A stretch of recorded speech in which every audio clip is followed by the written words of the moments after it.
दोस्तों, साल 2019 में अमेरिका की मशहूर टाइम मैगजीन ने नरेंद्र मोदी को डिवाइडर इन चीफ कहा था, यानी बांटने वालों का मुखिया, तोड़ने वालों का मुखिया। और अगर आप पिछले 12 सालों में भारत की स्थिति देखें तो सबसे ज्यादा विकास अगर किसी चीज में हुआ है तो वह है समाज को बांटना, तोड़ना और अलगाव पैदा करना। हमने देखा है कि किस तरह से देश में कई राजनीतिक पार्टियां टूटी।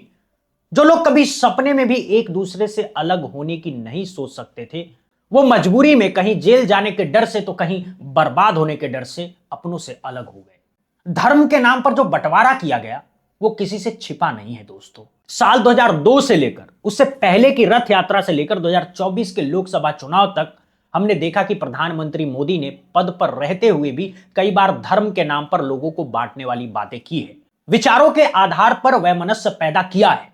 मणिपुर में ऐसा बंटवारा हुआ कि वो पिछले 4 साल से जारी है। असहमति को देशद्रोह का नाम दे दिया गया। मीडिया को इस तरह बांटा गया कि जो सत्ता के साथ खड़े हो गए वे गोदी मीडिया कहलाए, और जो नहीं झुके उन्हें आए दिन मुकदमों और जेल का सामना करना पड़ा। उन्हें अलग अलग तरह का दबाव और प्रताड़ना झेलनी पड़ी। और समझने वाली बात यह है कि सत्ता में बैठे लोगों ने ऐसी राजनीति की शुरुआत की जिसने खून के रिश्तों तक को बांट दिया। यह बात मैंने खुद व्यक्तिगत रूप से महसूस किया है दोस्तों। एक व्यक्ति जिन्हें मैं करीब से जानता हूं, उनके पिता सरकारी कर्मचारी थे और अब रिटायर्ड हो चुके हैं। बेटा बेरोजगार था और वो मेरी वीडियो को बहुत पसंद करता था, लेकिन उसके पिता को मेरी बातें उतनी पसंद नहीं आती थी। बेटा चोरी छिपे मेरी वीडियो देखा करता था। पिछले चुनाव में उसने मुझे अकेले में कहा कि इस बार उसने भाजपा को वोट नहीं दिया है, लेकिन मुझसे यह भी कहा कि गलती से उसके घर वालों को, खासकर उसके पिता को, यह बात न बताओ वरना उसके पिता उसे घर से निकाल देंगे, क्योंकि ये बहुत बड़े समर्थक हैं। ऐसा ही माहौल मैंने साल 2022 के विधानसभा चुनाव के दौरान ग्राउंड रिपोर्टिंग में भी देखा था। बेटे अपने पिता के सामने खामोश रहे, लेकिन जैसे ही उन्हें अलग से मौका मिला वो दौड़कर मेरे पास आए और कहने लगे कि पिता के सामने कुछ बोल नहीं पा रहे थे। असल में वे बहुत परेशान हैं क्योंकि वर्तमान सरकार में उन्हें नौकरियां नहीं मिल रही है। सोचिए, एक पिता के लिए अपने बेटे से ज्यादा एक नेता की छवि महत्वपूर्ण हो गई है। यह किस तरह का बंटवारा है, किस तरह का विभाजन है, यह कल्पना से भी परे है जो आज भारत में देखने को मिल रहा है दोस्तों। मगर इसे अंत मत समझिएगा। अब जो हो रहा है वो ऐसा बंटवारा है जो पूरे देश को अंदर ही अंदर गहराई से बांट सकता है। जी हां, 1947 में तो जमीन बटी थी, लेकिन अब ऐसा लगता है कि गांव गांव, शहर शहर, मोहल्ला मोहल्ला और घर घर तक को बांट देने की तैयारी है। ये बात सिर्फ मैं नहीं कह रहा, बल्कि भारत के कई बड़े विद्वानों ने पश्चिम बंगाल में जाकर यह चिंता जताई है। पूरा मुद्दा एसआईआर के तहत होने वाले इस बंटवारे का है। यह एसआईआर भारत के भविष्य के लिए कितना खतरनाक हो सकता है, इसी पर आज हम देश के 6 बड़े विद्वानों और अनुभवी लोगों की बातों पर चर्चा करेंगे। ध्यान रहे, ये सभी ऐसे लोग हैं जिनकी विद्वता, जानकारी, अनुभव और चिंताओं पर संदेह करना आसान नहीं है।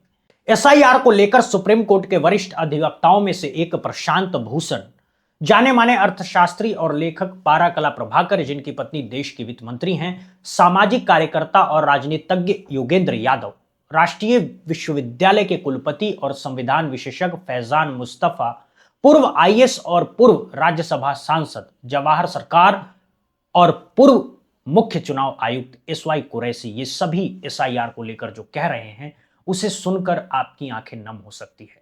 अगर आप सच में लोकतंत्र से प्रेम करते हैं तो इन बातों को समझना जरूरी है, और अगर लोकतंत्र के मायने ही समझ में नहीं आते हैं तो फिर किसी भी बात का कोई फर्क नहीं पड़ने वाला है। लेकिन ध्यान रहे, इन बातों से भले ही आपको अभी फर्क ना पड़े, लेकिन जो आग लगाई जा रही है उसकी लपटें आप तक भी जरूर पहुंचेगी।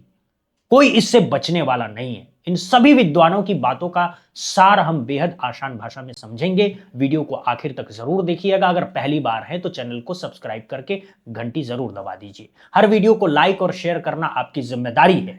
अब सबसे पहले बात करते हैं पश्चिम बंगाल पहुंचे 3 प्रमुख सामाजिक और बौद्धिक हस्तियों की, जो लगातार भारतीय लोकतंत्र के लिए आवाज उठा रहे हैं। पश्चिम बंगाल में चुनाव होने वाले हैं और यहां करीब 91 लाख लोगों को वोटर लिस्ट से बाहर कर दिया गया है, यानी लगभग 12% मतदाता सूची से गायब कर दिए गए हैं।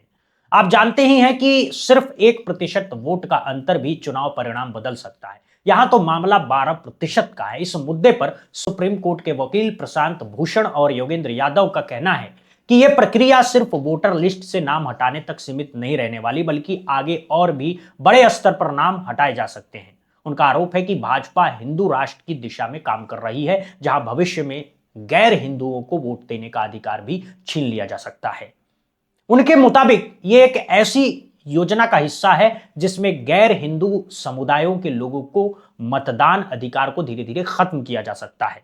संविधान को सीधे तौर पर बदला नहीं जा सकता, इसीलिए पहले एनआरसी के जरिए गैर हिंदुओं को नागरिक मानने से इनकार करने की कोशिश की गई, लेकिन वो प्रयास सफल नहीं हुआ। अब उनके अनुसार मुसलमानों को निशाना बनाने के लिए एसआईआर का इस्तेमाल किया जा रहा है। उनका कहना है कि एक बार अगर वोट देने का अधिकार छीन लिया गया तो बाकी अधिकार भी धीरे धीरे खत्म कर दिए जा सकते हैं। इसी क्रम में योगेंद्र यादव आगे कहते हैं कि आज अगर लोगों का नाम वोटर लिस्ट से हटाया जा रहा है तो कल यह भी कहा जा सकता है कि बंगाल में बड़ी संख्या में फर्जी आधार कार्ड हैं और जिन लोगों के नाम वोटर लिस्ट से हटाए गए उनके आधार कार्ड भी रद्द कर दिए जाएंगे। इसी प्रेस कॉन्फ्रेंस में अर्थशास्त्री पालाकरा प्रभाकर ने भी गंभीर चिंता जताई है। उनका कहना है कि आने वाले समय में भारत दो हिस्सों में बढ़ सकता है, एक वो वर्ग जिसके पास वोट देने का अधिकार होगा और दूसरा वो वर्ग जिसके पास यह अधिकार नहीं होगा। उनके मुताबिक चुनाव कौन जीतता है कौन हारता है ये तो तत्कालिक परिणाम है, लेकिन जो प्रक्रिया अभी चल रही है उसका असर भविष्य में देश को गहरे स्तर पर विभाजित कर सकता है। दीर्घकाल में यानी लंबे समय में एसआईआर का जो प्रभाव होगा वो सीधे तौर पर सार्वभौमिक वयस्क मताधिकार पर हमला माना जा रहा है। इसमें बताया गया है कि वयस्क मताधिकार 18 साल से अधिक उम्र के हर नागरिक को वोट देने का अधिकार देता है, बिना यह देखे कि उसकी सामाजिक स्थिति क्या है, वो अमीर है या गरीब है, उसका लिंग क्या है, उसकी नस्ल क्या है, धर्म या जाति क्या है। आपको याद दिला दे कि लोकतंत्र में वोट देने का अधिकार ही एक ऐसी चीज है जहां सभी बराबर होते हैं। सड़क किनारे चाय बेचने वाले नंदू के एक वोट की कीमत भी उतनी ही होती है जितनी देश के प्रधानमंत्री नरेंद्र मोदी के एक वोट की कीमत है। एक भिखारी के वोट का मूल्य भी वही होता है और एक बड़े से बड़े उद्योगपति के वोट का भी मूल्य वही होता है। अब तक यहां किसी तरह का भेदभाव नहीं था, लेकिन इस व्यवस्था पर भी असर पड़ने की बात कही जा रही है। योगेंद्र यादव का कहना है कि वोटर लिस्ट से 27 लाख से अधिक लोगों को हटाने की जो न्यायिक प्रक्रिया अपनाई गई है वो एक विशेष समुदाय खासकर मुसलमानों को निशाना बनाने की रणनीति थी। शुरुआती मतदाता सूची में इन नामों को नहीं हटाया गया था, लेकिन बाद की प्रक्रिया में 27 लाख लोगों को टारगेट करके हटाया गया है। उन्होंने कुछ सीटों पर उदाहरण भी दिया, जैसे भवानीपुर जहां मुस्लिम आबादी लगभग 22% है, लेकिन जांच के दायरे में 52% मुसलमानों को रखा गया, यानी लगभग दोगुना से भी ज्यादा। योगेंद्र यादव ने 4 लोगों का उदाहरण भी दिया, 2 मुस्लिम महिला और 2 मुस्लिम पुरुष, जिनके नाम न्यायिक प्रक्रिया के बाद हटा दिए गए। दोनों महिलाओं के मामले में कहा गया कि उनके और उनके दादा के बीच उम्र का अंतर 40 साल से कम है, जबकि एक महिला ने अपना जन्म प्रमाण पत्र भी प्रस्तुत किया, फिर भी उसे स्वीकार नहीं किया गया। अब सवाल उठता है कि लोग आखिर कौन सा सबूत लाए और कहां से लाए। योगेंद्र यादव ने आंकड़ों के जरिए चुनाव आयोग और घुसपैठिए वाले दावों को खारिज करते हुए कहा है कि असल में बहुत खतरनाक तरीके से यह प्रक्रिया चलाई जा रही है। उन्होंने बताया कि आदर्श स्थिति यह होती है कि किसी राज्य के वोटर लिस्ट उसकी वयस्क आबादी के बराबर या उसके आसपास होनी चाहिए, यानी जितने लोग 18 साल के ऊपर हैं अगर उतने ही वोटर हैं तो लिस्ट सही मानी जाए। उनके मुताबिक पश्चिम बंगाल की वोटर लिस्ट वयस्क आबादी का लगभग 99.67% थी, यानी लगभग पूरी तरह सटीक। इतनी सटीक किसी भी अन्य राज्य में नहीं थी। इसके बावजूद इतनी बड़ी कार्रवाई करते हुए 91 लाख लोगों के नाम हटा दिए गए। योगेंद्र यादव का यह भी कहना है कि अन्य राज्यों में यहां एसआईआर प्रक्रिया पूरी हो चुकी है, वहां ड्राफ्ट लिस्ट से फाइनल लिस्ट तक मतदाताओं की संख्या बढ़ी है। उदाहरण के तौर पर उत्तर प्रदेश में मसौदा सूची में लगभग 12.5 करोड़ मतदाता थे, जो फाइनल लिस्ट में बढ़कर 13.5 करोड़ हो गए। इसी तरह गुजरात, मध्य प्रदेश, राजस्थान, केरल और तमिलनाडु जैसे राज्यों में भी मतदाताओं की संख्या में वृद्धि हुई। लेकिन पश्चिम बंगाल एकमात्र ऐसा राज्य है जहां इसमें कमी दर्ज की गई। लेकिन बंगाल में कुछ असामान्य हुआ है और इस असामान्य घटना के पीछे भाजपा की बंगाल जीतने की बेचैनी बताई जा रही है। यानी आरोप यह है कि भाजपा बंगाल जीतने के लिए इतनी बेताब है कि वो किसी भी हद तक जाने को तैयार है। योगेंद्र यादव ने इस संदर्भ में कई आंकड़े भी पेश किए। यहां हमारा मकसद उन आंकड़ों की गहराई में जाने की बजाय उनके मूल अर्थ को समझना है। योगेंद्र यादव के अनुसार सुप्रीम कोर्ट के निर्देश पर नियुक्त न्यायिक अधिकारियों को हर घंटे 25 मामलों का फैसला करना होता है, यानी 1 घंटे से भी कम समय में यह तय किया जा रहा है कि 25 लोग भारतीय नागरिक रहेंगे या नहीं और उन्हें वोट देने का अधिकार होगा या नहीं। इसी के साथ इन तीनों लोगों ने सुप्रीम कोर्ट को लेकर भी गंभीर निराशा जताई है। प्रशांत भूषण का कहना है कि सुप्रीम कोर्ट अब भी इस प्रक्रिया को जारी रखने की अनुमति दे रहा है, जबकि उनके अनुसार यह पूरी प्रक्रिया गैर कानूनी है। वहीं योगेंद्र यादव ने यह कहा कि सुप्रीम कोर्ट ने उस समय हस्तक्षेप नहीं किया जब उसे करना चाहिए था। उसका कहना है कि ऐसे मामले में हस्तक्षेप करना सुप्रीम कोर्ट की जिम्मेदारी है, लेकिन वो अपनी भूमिका निभाने में असफल रहा। उन्होंने यहां तक कहा कि अवमानना का जोखिम उठाते हुए भी वे ये बात कह रहे हैं कि इस मामले में सुप्रीम कोर्ट जनता की अपेक्षाओं पर खड़ा नहीं उतर रहा है। दूसरी ओर पारा कला प्रभाकर का कहना है कि इस पूरे मामले की सुनवाई न्यायपालिका के लिए एक सुनहरा अवसर है, जहां वो संविधान के मूलभूत सिद्धांतों की रक्षा कर सकती है। यानी जिस समय आप ये देख या सुन रहे हैं, संभव है कि सुनवाई चल रही हो या पूरी हो चुकी हो और उसका परिणाम आगे सामने आएगा। दोस्तों, अब बात करते हैं अन्य विद्वानों की। पटना स्थित राष्ट्रीय विश्वविद्यालय के कुलपति और संवैधानिक विशेषज्ञ फैजान मुस्तफा का कहना है कि संवैधानिक सिद्धांत के अनुसार नागरिकता की एक पूर्व धारणा होती है। अगर कोई व्यक्ति एक से अधिक चुनावों में वोट डाल चुका है तो यह पूर्व धारणा और भी मजबूत हो जाती है। ऐसी स्थिति में यदि इस पूर्व धारणा को गलत साबित करना है तो इसका भार नागरिक पर नहीं बल्कि राज्य पर होना चाहिए। यानी अगर सरकार या चुनाव आयोग को यह लगता है कि कोई व्यक्ति जिसने पहले कई बार वोट डाला है अब वोट देने के योग्य नहीं है या नागरिक नहीं है, तो यह जिम्मेदारी राज्य की है कि वो इसे साबित करे, ना कि नागरिक की कि वो खुद को साबित करता फिरे। यानी कागज दिखाने की जिम्मेदारी चुनाव आयोग की होनी चाहिए थी, न कि नागरिकों की। व्यवस्था उल्टी हो गई है। अगर चुनाव आयोग कहता है कि आप वोट देने के अधिकारी नहीं हैं, तो जनता को यह अधिकार होना चाहिए था कि वो आयोग से पूछे, सबूत दिखाए, कागज दिखाए। लेकिन यहां उल्टा हो रहा है। स्थिति ऐसी बन गई है कि मानो नौकर ही मालिक से कागज मांग रहा हो कि साबित करो तुम मालिक हो। फैजान मुस्तफा का कहना है कि भारतीय संविधान के अनुच्छेद 326 के अनुसार हर नागरिक को वोटर बनने का अधिकार है। यह भले ही मौलिक अधिकार ना हो, लेकिन एक महत्वपूर्ण संवैधानिक अधिकार जरूर है।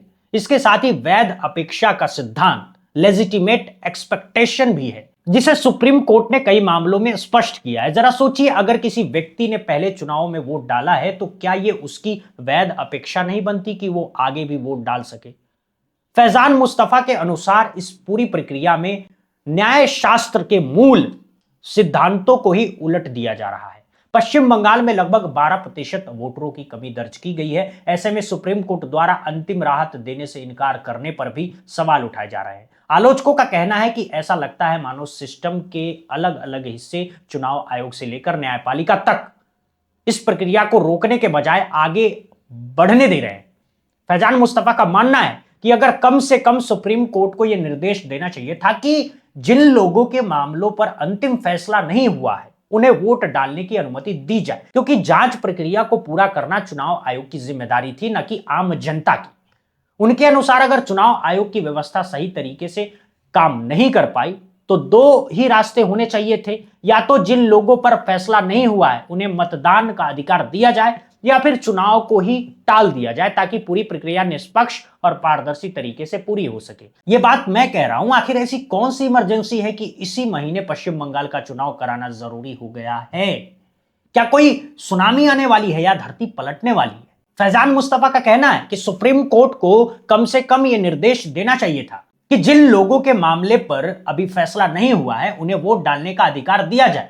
उनका सुझाव है कि ऐसे लोगों के वोट हर बूथ पर अलग ईवीएम में डाले जाएं और जब तक न्यायाधिकरण ये तय न कर दे कि वे सूची में शामिल होंगे या नहीं, जब तक चुनाव परिणाम घोषित न किया जाए। यानी मुस्तफा एक ऐसा रास्ता सुझा रहे हैं जो व्यवहारिक भी है और न्याय संगत भी है। उनका कहना है कि जिन 27 लाख लोगों के नाम पर अभी फैसला नहीं हुआ है उनके वोट अलग से ले लिए जाएं और अंतिम निर्णय आने पर चुनाव परिणाम रोके जाएं। लेकिन सवाल यही है कि यहां बात कानून और संविधान की हो रही है, जबकि दूसरी तरफ जल्दीबाजी साफ दिखाई दे रही है। ऐसा लगता है कि किसी भी तरह जल्दी से जल्दी सरकार बनने की कोशिश हो रही है और ऐसे में चुनाव परिणाम रोकने जैसे सुझावों पर ध्यान नहीं दिया जा रहा है। आगे फैजान मुस्तफा ये भी कहते हैं कि चुनाव आयोग द्वारा किसी भी व्यक्ति का नाम सूची से बाहर करने के पीछे जो तर्क संगत आदेश होना चाहिए था वे अब तक सामने नहीं आए हैं। इसलिए निराशा सिर्फ चुनाव आयोग से ही नहीं बल्कि पूरी प्रक्रिया से है, क्योंकि ये सब सुप्रीम कोर्ट की निगरानी में हुआ है। उनका मानना है कि अगर एक भी व्यक्ति का वोटिंग अधिकार मनमाने तरीके से छीना जाता है तो यह लोकतंत्र के लिए गंभीर खतरा है। गौर करने वाली बात यह है कि 1991-92 में जब भारत में पहला आम चुनाव हुआ था, तब देश में भारी गरीबी और निरक्षरता थी।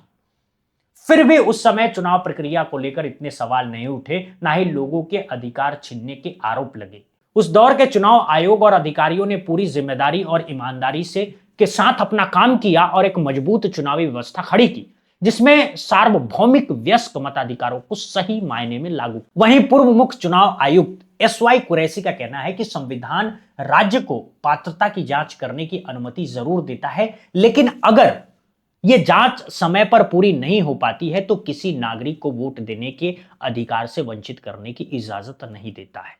उनका साफ कहना है कि सत्यापन की जिम्मेदारी चुनाव आयोग और सरकार की है। अगर वे इसमें विफल रहते हैं तो इसकी सजा मतदाताओं को नहीं दी जा सकती। अगर किसी मतदाता ने समय पर आवेदन किया है और फिर भी जांच पूरी नहीं हो पाई है तो उसका वोटिंग अधिकार छीन लेना गलत है। पूर्व मुख्य चुनाव आयुक्त का यह भी कहना है कि किसी भी वोटर को पीछे न छोड़ना चुनाव आयोग का मूल सिद्धांत रहा है और उसी भावना के साथ काम किया जाना चाहिए। यानी चुनाव आयोग का लक्ष्य हमेशा से यह रहा है कि ज्यादा से ज्यादा लोग वोटर बने और मतदान करें। लेकिन पश्चिम बंगाल में लाखों योग्य मतदाता सूची से बाहर हो रहे हैं। यदि सत्यापन पूरा न होने के कारण उन्हें वोट डालने की अनुमति नहीं मिलती है तो यह लोकतंत्र पर एक बड़ा कलंक होगा, क्योंकि चुनाव, वोटर लिस्ट और मतदान ये सभी संवैधानिक अनिवार्यताएं हैं। अगर प्रशासनिक अक्षमता के कारण काम पूरा नहीं हो पाया है तो यह मतदाता की गलती नहीं है बल्कि चुनाव आयोग की जिम्मेदारी है और इसकी सजा वोटर को नहीं दी जा सकती। अब बात करते हैं पूर्व आईएएस अधिकारी और पूर्व राज्यसभा सांसद जवाहर सरकार की। उनका कहना है कि केंद्र सरकार ने अब तक एसआईआर प्रक्रिया के तहत पाए गए कथित अवैध प्रवासियों की संख्या स्पष्ट नहीं की। इसी तरह के दावे पहले बिहार में भी किए गए थे, लेकिन चुनाव खत्म होने के बाद भी ऐसी किसी ठोस संख्या की खुलासा नहीं हुआ है। जवाहर सरकार का कहना है कि नागरिकता अधिनियम चुनाव आयोग को नागरिकता की जांच करने का अधिकार नहीं देता, फिर भी चुनाव प्रक्रिया को इस दिशा में इस्तेमाल किया जा रहा है। उनके अनुसार यह पूरी प्रक्रिया सत्ता के इशारों पर चल रही है। उन्होंने यह भी कहा कि सुप्रीम कोर्ट द्वारा यह कहना कि जिन लोगों के नाम हटाए गए हैं उनकी अपील बाद में सुनी जाएगी, बेहद निराशाजनक है। ये बात पिछले 75 वर्षों से जो चुनावी व्यवस्था चली आ रही थी उसे इस तरह कमजोर किया जा रहा है। जवाहर सरकार के अनुसार पहले मुख्य चुनाव अधिकारी या जिला स्तर पर अपील की प्रक्रिया होती थी, लेकिन अब उसकी जगह हाई कोर्ट के जजों का एक बड़ा ट्रिब्यूनल बना दिया गया है जिसका व्यवहारिक परिणाम स्पष्ट नहीं है। उनका साफ कहना है कि कोई भी कानून से ऊपर नहीं है। लाखों सही मतदाताओं को वोट देने के अधिकार से वंचित करना संवैधानिक अधिकारों का गंभीर उल्लंघन है। इस तरह बड़े पैमाने पर नाम हटाने से लोकतांत्रिक प्रक्रिया को भारी नुकसान होगा और जो राजनीतिक लाभ इसके बदले में मिलने की उम्मीद है वो इस नुकसान के मुकाबले बहुत छोटा होगा। अंत में वही चिंता सामने आती है कि अगर ये प्रक्रिया ऐसी ही जारी रही तो भविष्य में देश दो हिस्सों में बंटता हुआ दिख सकता है। एक वो जिनके पास वोट देने का अधिकार होगा और दूसरा जिनके पास ये अधिकार नहीं होगा। बाकी इस पूरे मुद्दे पर आपकी क्या राय है जरूर बताइएगा। अगर वीडियो पसंद आए हो तो इसे ज्यादा से ज्यादा लोगों तक पहुंचाइए। पहली बार आए हैं तो चैनल को सब्सक्राइब जरूर करें। हमसे जुड़े रहने के लिए बहुत बहुत धन्यवाद, बहुत बहुत शुक्रिया दोस्तों।